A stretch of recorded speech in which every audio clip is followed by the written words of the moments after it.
অনেকেরই হয়তো ঘুমের ভিতর পায়ের শিরায় টান পড়ে। এটা কেন হয় এবং এর সমাধানের উপায় কি?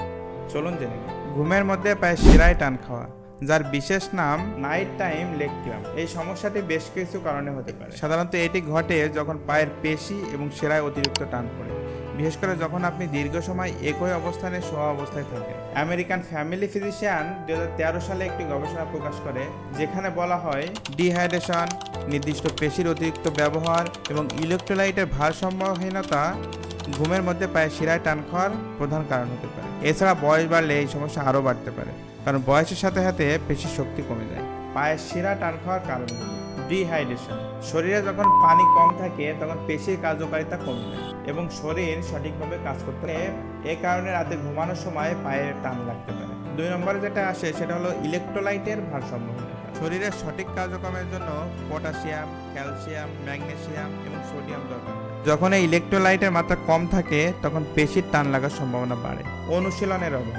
যদি আপনি দীর্ঘ সময় বসে থাকেন বা কম পরিমাণে শারীরিক কার্যকলাপ করেন তখন পেশি শিথিল হয়ে যায় এবং এটি টান খাওয়ার জন্য প্রস্তুত হয়ে পড়ে।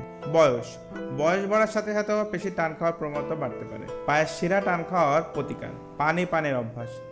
শরীরকে সবসময় হাইড্রেট রাখতে হবে, তার মানে পানি আপনাকে পান করে থাকতে হবে। ইলেকট্রোলাইট সমৃদ্ধ খাবার গ্রহণ, পটাশিয়াম, ক্যালসিয়াম, ম্যাগনেসিয়াম সমৃদ্ধ খাবারগুলো আপনাকে রেগুলার খেতে হবে।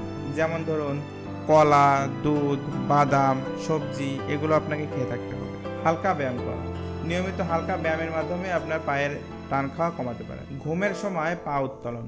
ঘুমের সময় পায়ের নিচে একটি বালিশ রেখে পা একটু উঁচু অবস্থায় রাখলে রক্ত চলাচল ভালো থাকে এবং টান খাওয়ার সম্ভাবনা কম থাকে।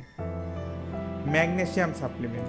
কিছু গবেষণায় দেখা গেছে ম্যাগনেসিয়াম সাপ্লিমেন্ট পেশির টান কমাতে সাহায্য করে, বিশেষ করে রাতে। আশা করি আজকের ভিডিও থেকে আমরা অনেক কিছু জানতে পারছি। এরকম ভিডিও পেতে আমাদের চ্যানেলটি সাবস্ক্রাইব করে রাখতে পারেন এবং ভিডিওটি ভালো লাগলে লাইক, কমেন্ট, শেয়ার করতে পারেন।